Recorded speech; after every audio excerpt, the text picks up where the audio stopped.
Yo, what's going on, Washington Commanders fans? I'm back with another video, and today we have some more news on the Washington Commanders.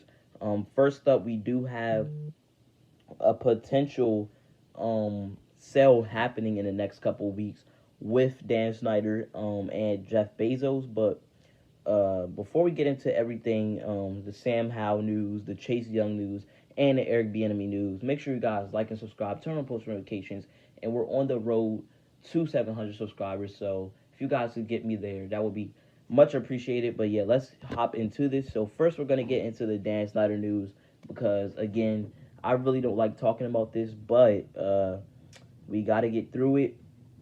All right, so per Charles Gasparino, he says scoop at NFL sources say sell at the Commanders will take place after Super Bowl and owners meeting in March, despite denials. Most people in the NFL circle think Jeff Bezos will bid after initial bids are in.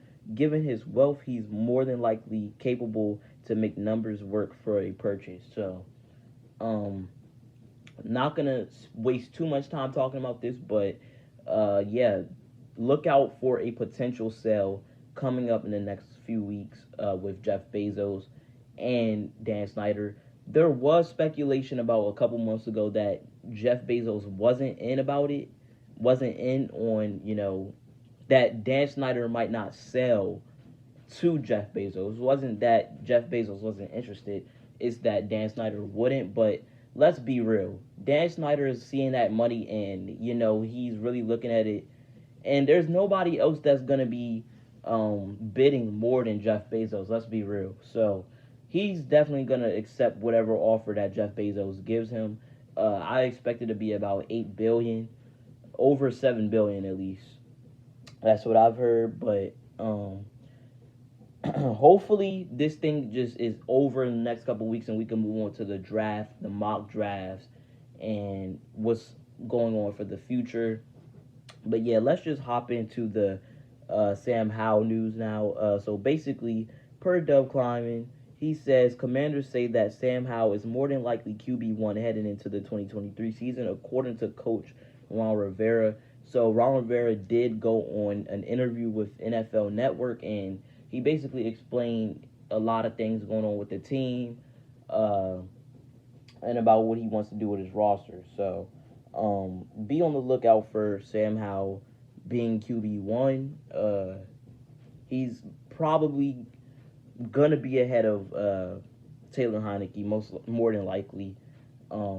There's really no more than likely. He's definitely going to be QB1. I don't see him going after Derek Carr.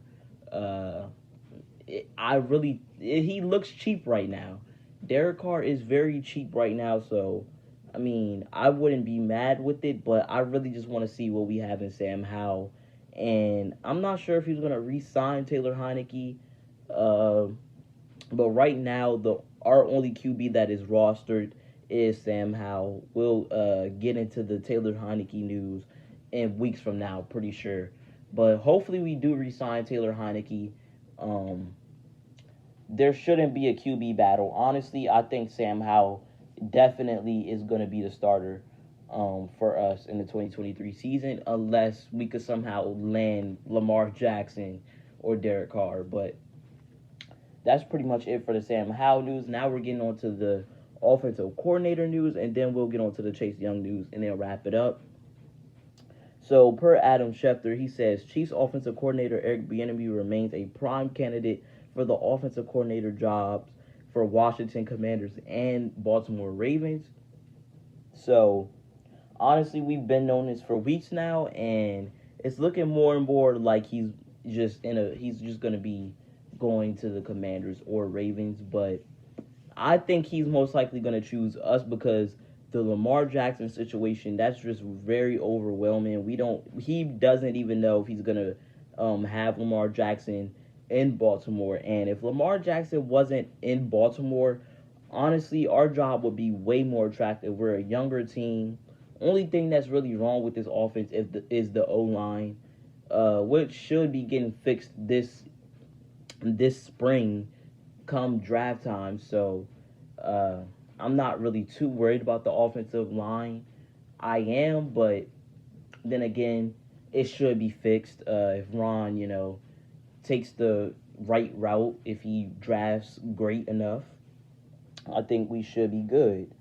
Um, and that's pretty much it. I think Eric Bieniemy definitely has a better chance at succeeding unless Lamar Jackson stays in Baltimore, which we honestly don't know what's going to happen there. I think he has a better chance at succeeding here, but you never know. And I would like to see him develop Sam Howell because we don't know what we have in him. But what we see what he did with Scott Turner, and I mean it was one game, but he looked pretty solid to me. I did want to see more out of him throwing wise. We didn't. We only had like 19 attempts, which is bad, but that just shows you what our offensive coordinator Scott Turner was. Hopefully, we could land Eric Bieniemy, but that's pretty much it for me with the Eric Bieniemy news. And now we're gonna get into what Michael Phillips had to say. He says, news. Ron Rivera says not picking up the fifth-year option for Chase Young could provide motivation as it did for Daron Payne. So, yeah, I actually agree with that. I think that if we don't pick up not Daron Payne's, Chase Young's fifth-year option, which will be $17.5 million, I think that I wouldn't be honestly upset. I would try to lock him in though, because if he has a bad year this year, which he's going into his fourth year, and we don't like him, then hey, I honestly don't know, but we could possibly trade him, if he doesn't live up to expectations. God forbid he does, but you never know. He might not live up to expectations. Let's say he stinks it up, but we did secure his fifth-year option. We'll more than likely be able to trade him. That's why it's really a 50-50. I don't really care if we pick it up, and I don't care if we don't. But I do agree with Ron Rivera. I think not picking up his fifth-year option would be the right decision. But let me know what you guys think in the comments. Do you think we should pick up Chase Young's fifth-year option? And let me know why or why not. Honestly, I don't think we should. Just like he said in the tweet, I think it provides a lot of motivation for guys that want a bigger salary. So hopefully Chase Young is looking at Twitter and seeing that he needs to, step it up a bit. But when he came back from injury, he looked pretty good. He looked solid. So hopefully he continues like how he finished out the season. But yeah, that's pretty much it for me today, guys. Hope you guys liked this video. On the road to 700 subscribers. Thank you guys for tuning in, and peace.